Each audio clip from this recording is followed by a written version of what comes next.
বাস্তবতার আলোকে সময়ের সেরা সিদ্ধান্ত নিল জামাত ইসলামী। হ্যাঁ, সিদ্ধান্ত ইজ ফাইনাল।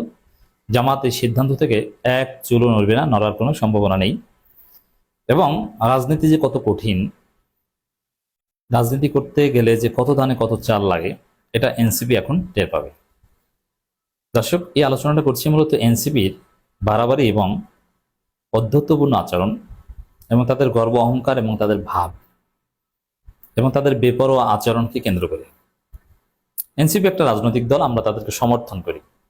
এখানে অনেক শিবিরের ছেলেরা আছে এবং প্রায় সবাই জুলাই যোদ্ধা, এবং জুলাই বিপ্লবটা এই আজকে যারা এনসিপি নেতা তাদের নেতৃত্বে হয়েছিল, এতে কোনো সন্দেহ নেই।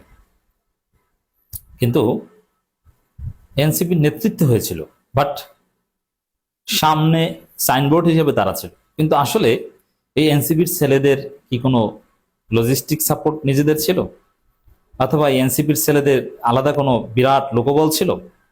এক মুহূর্তের জন্য ছিল না।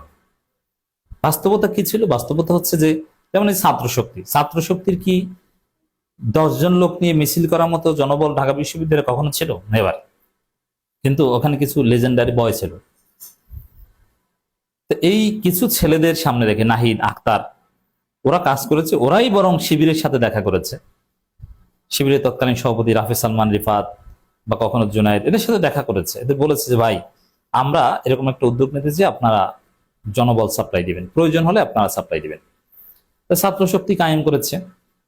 যখনই তারা কোটা সংস্কার আন্দোলন বা কোনো একটা বিষয়ে ক্যাম্পাসে একটা আন্দোলনের ডাক দেয়, শিবির হাজার হাজার জনবল সাপ্লাই দিয়েছে। ওদের 10 জন 20 জন লোকও নাই, কিন্তু ওদের কয়েকটা গুরুত্বপূর্ণ ফিগার আছে, এবং যে ফিগারগুলো এরাও একসময় শিবির করতো।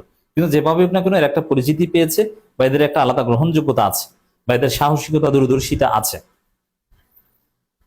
পরে এরা যা করেছে সব জায়গায় শিবির লোক সাপ্লাই দিয়েছে। যেমন একদম 1 জুলাই থেকে যে জুলাই আন্দোলন শুরু হয়েছে, যে কোটা সংস্কার আন্দোলন শুরু হয়েছে, সেখানে সামনের বসা কয়েকজন লোক, এরা হাসনাত বা এরা, কিন্তু পিছনে যে হাজার হাজার লোক বা শত শত লোক, সব শিবিরের জনশক্তি। এবং শিবিরের সহায়তা ছাড়া এক চুলো জুলাই আন্দোলনে এই এনসিপির ছাত্র শক্তির ছেলেরা কেউ কিচ্ছু করতে পারেনি। এমনকি টাকা পয়সা, কোথাও নাস্তা করতে বসলে যে টাকা দিতে হবে, ওটাও শিবিরের টাকা। আন্দোলন করতে হলে যে কিছু যন্ত্রপাতি লাগবে, যন্ত্রপাতি বলতে কিছু প্লাকার্ড, কিছু পতাকা, এগুলো সব শিবির দিত। এমনকি সেই জুলাই আন্দোলনের উত্তাল সময়ে ঢাকা বিশ্ববিদ্যালয়ে যে কফিন মিছিল বা গায়েবানা জানাজা, যেটা ভিসি চত্বরে হয়েছিল, সেই গায়েবানা জানাজার জন্য কফিন ক্যাম্পাসে ঢুকানো, ওটাও নানান ফন্দি ফিকির করে অনেক ঘাত প্রতিঘাত অতিক্রম করে জামাত ঢুকিয়েছে। সাবেক শিবির, ঢাকা বিশ্ববিদ্যালয় শিবিরের সাবেক সভাপতি মাহফুজুল হক, তিনি ঢুকিয়েছে এবং তাদের কাছেই হেল্প চাইতো। মানে এনসিপি, ছাত্রশক্তি, জুলাই বিপ্লব, এগুলো সবকিছুর নেপথ্যে জামাত শিবির। কিন্তু প্রকাশ্যে বা সামনে ছিল এই এনসিপির ছেলেরা, তখনকার সময় ছাত্রশক্তির ছেলেরা।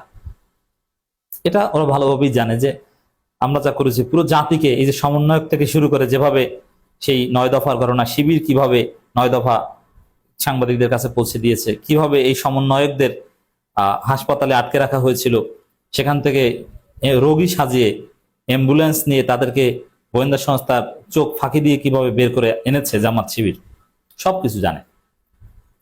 বাস্তব কথা হচ্ছে যে এনসিপি কিংবা ছাত্রশক্তি জুলাই আন্দোলনে যেভাবে নেতৃত্ব দিয়েছিল, তারা শুধু খোসা, ভিতরের মাল মশলা সব জামাত অ্যান্ড শিবির, এটা তারা ভালোভাবে জানে। কিন্তু সেই ছেলেরা এবং সাদিক ক্যামরা, সেই ছেলেরা ক্ষমতায়, মানে হাসিনা পতন ঘটিয়ে যেই হিরো হয়ে গেল, তারপরে এখন জামাতকে গালাগালি শুরু করলো যে সাদিক ক্যাম্প কিছু না। এই নাহিদ বলেছিল সাদিক ক্যাম্প কোনো সমন্বয়ক না, কিছু না। অথচ সাদিক ক্যাম্পদের জনবল সাপ্লাই দেওয়া ছাড়া ওরা 50 জন লোক নিয়ে মিছিল করার সক্ষমতা রাখে না। কোনো সাধারণ শিক্ষার্থী আসতো না। যেখানে 1000 লোক দেখে, সেখানে 500 সাধারণ শিক্ষার্থী আসে। কিন্তু সে 1000 লোক কারা? 1000 লোক তো শিবির। এরপরে রাজনৈতিক দল কায়েম করলো। রাজনৈতিক দল কায়েম করে বিএনপির সাথে জোট করতে জামাতকে কত কত গালাগালি করেছে। বিশেষ করে আমি একটা জিনিস লিখে রেখেছি, এটা ভুলিনি এবং এটা বলবো না।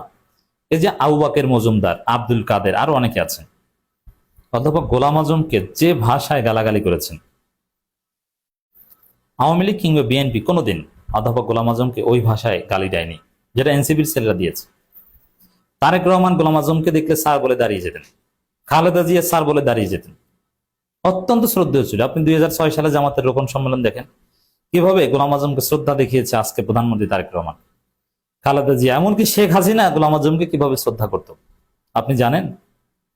সেই গোলাম আজমকে অকথ্য ভাষায় যেভাবে গালাগালি করেছে এনসিপির ছেলেরা, আমি অবাক। এবং তারা একজনের সাবেক শিবির করা, আরো নানান সময়, এমনকি আওয়ামী লীগের সাথে একই সাথে 1971 জামাতের মানবতা বিরোধী অপরাধের বিচার করার প্রস্তাবও এই এনসিপির ছেলেরা দিয়েছিল।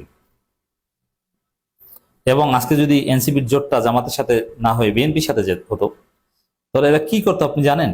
ওরা এখন জামাত নেতাদের গ্রেপ্তারের দাবি করতো যে এদেরকে জেলে ঢুকাও। এরা এতটা জঘন্য ছিল। এই ছেলেগুলো জামাতের সহায়তায়, জামাতের টাকা পয়সা খেয়ে, এমনকি এই যে এনসিপি কায়েম হয়েছে, নাগরিক কমিটি, তারপরে এনসিপি, সবকিছুতে জামাত এমনকি গাড়ি দিয়েও হেল্প করেছে, জনশক্তি দিয়ে হেল্প করেছে।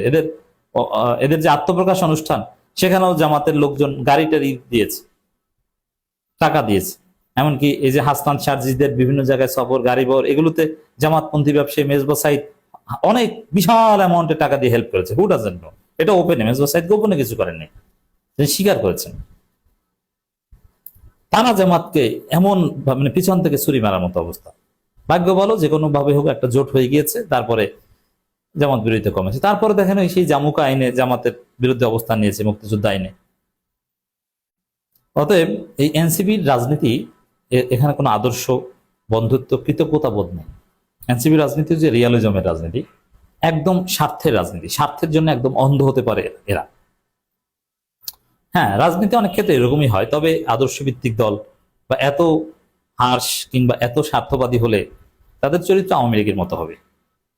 এই জন্য কিছুটা উদার, আমরা চাই এরকম নরম মনের, পারস্পরিক শ্রদ্ধাবোধ, উদার গণতন্ত্র। কিন্তু আওয়ামী লীগ মানে এরা হচ্ছে একদম রিয়ালিজম, স্বার্থের বাইরে কিছু চিনি না। আমার স্বার্থ আছে, আমি আছি, নাই তোমাকে ভাই, আপন ভাই বোন কিছু চিনি, রক্ত সম্পর্ক চিনি না, স্ত্রীকেও চিনি না, গার্লফ্রেন্ডকেও চিনি না। আমার চাঁদা দরকার, স্ত্রীর কাছ থেকে প্রয়োজনে চাঁদা খাবো, এরকম স্বার্থবাদী দল হচ্ছে এনসিপি। অতএব যেহেতু এনসিপির চরিত্র এটা, এনসিপিকে একটা শিক্ষা দেওয়া দরকার যে তোমরা, তোমাদেরকে অনেক হেল্প করেছি আমরা, তোমরা তার কোনো কৃতজ্ঞতা বা প্রতিদান দেওয়া নাই, ঠিক আছে, তাহলে তোমরা এবার যোগ্যতার ভিত্তিতে খাও, যা করেছি, এখন বাকিটা যোগ্যতার ভিত্তিতে খাও।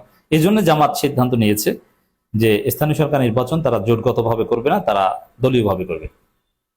ঠিক আছে, এনসিপি এখন তোমরা এককভাবে, দলীয়ভাবে স্থানীয় সরকার নির্বাচন করো, করে দেখাও তোমরা কি পারো।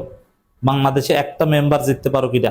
একজন মেম্বার জিতলে এককভাবে নির্বাচন করে তারপরে এসে আমাদেরকে বলো যে না, আমরা অমুক জায়গায় একজন মেম্বার জিতেছি।